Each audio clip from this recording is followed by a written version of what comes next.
Oh, baby. Come on and sit on down. Let Papa pour you some coffee. If you don't like coffee, I can pour you some tea. Do you like tea? Do you like your tea with 1 sugar, 2 sugars, maybe a little bit of cream and some honey? See, that's just the voice that I imagine speaking to me throughout this entire level. It's just such a... it's a chill song, it really is. I mean, it's got this whole undertone of, you know, let's fight! A little bit. It's slightly there in the undertone. But for the most part, it's just kind of like, come on, baby, sit in my living. I got a new ottoman today. Would you like to rest your feet on my ottoman? And I mean, that's how I always pictured myself. This big sensuous man sitting in a robe, a red robe, in my living room, having just purchased an ottoman. I can make some cookies. You see that Pillsbury Doughboy? See that Pillsbury Doughboy on the cover of the cookies I just bought? It's cookie dough. We can just sit here and eat the cookie dough if that's what you want. It's all up to you, baby. I don't even have to bake these cookies. But I haven't used my oven for a while, and I think it might be getting rusty. See, it's like in that voice, anything you say becomes immediately sexual. I'm going to church today. Would you like to go to church with me? And that's kind of why I love pulling out that voice at random times. In fact, maybe I should do the rest of the Let's Play in that voice, because it makes me feel really sexy. I'm not gonna do that. And to be quite honest, it doesn't really make me feel that sexy. It just makes me feel cool. Like I could wear a leather jacket or something. Maybe I should buy a leather jacket. So here we have 2 robots fighting each other in outer space. We have one that is being piloted by a dog and a boy.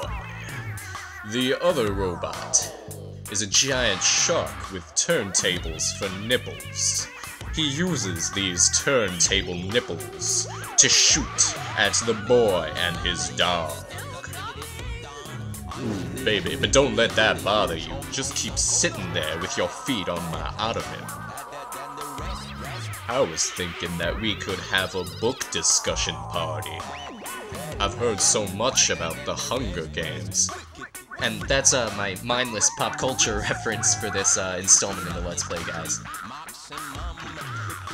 I also bought Twilight. See, now there's a slightly outdated pop culture reference. I mean, who cares about Twilight anymore?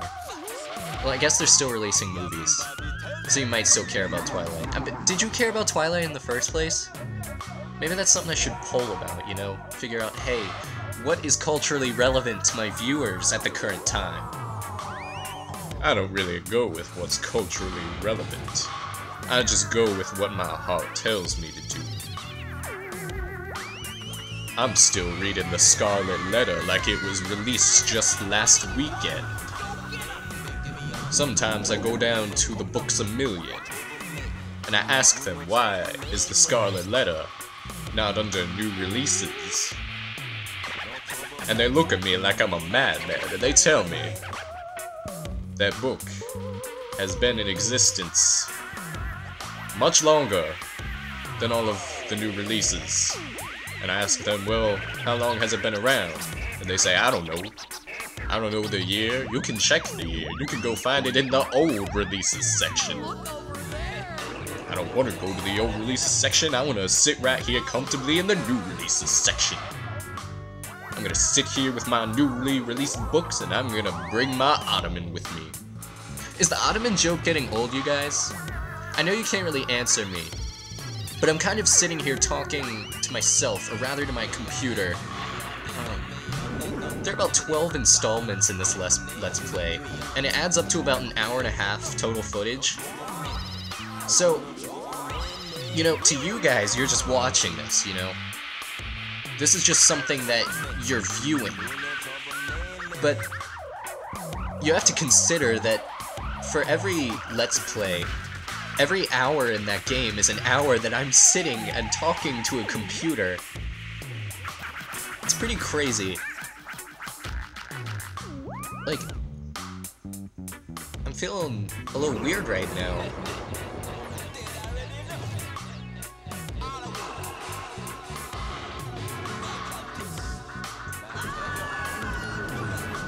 Oh baby, welcome to the final stage. This is the part where I make all of my moves.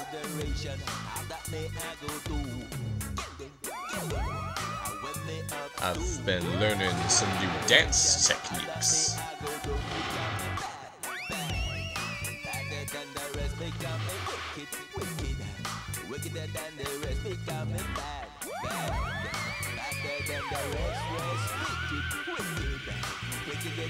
See, remember what I told you guys in the last video? This is just such a chill song. I don't feel like I even have to comment on anything. I feel like I've hit all the major points, you know, the outer space, the robot shark, turntable nipples, and the ottoman. But there's nothing else, you know, you just want to sit back and just chill. And, I mean, this level was hard the first time I played it. This was hard for the first, like, 5 times I played it. And if you, like, look on other forums and stuff, people say that this is a breather level after the last one, you know, just flying through space and getting your ass whooped. People say that this level is one of the easier ones because it is so chill. But, you know, I kind of have to disagree on that. I think that the fact that it is so chill, it's like, my brother was telling me about how some people say that David Lynch's weirdest movie is the one where he actually wasn't trying to put in any kind of weird psychological elements. It's the one where he was doing a straightforward, hopeful adventure movie that was produced by Disney. They say that's his weirdest because it's just so out of context for him. And this level, I mean, sure, visually, it's a shark in outer space fighting a boy in outer space, and they're in giant mechs, but none of the elements quite combine. You cannot possibly defeat me. Not in a million billion years. Anyway, honey, I hope you had a lovely time this evening. I would like to see you another evening. I promise next time I won't take you to McDonald's and then take you back to my place. And I'll try to shut up about my ottoman next time. I think you've heard a little too much about my ottoman. So we finally arrived at Planet Gitaroo, and next is another one of the best levels in the entire game. You are in for a treat. Tune in next time, guys. Bye!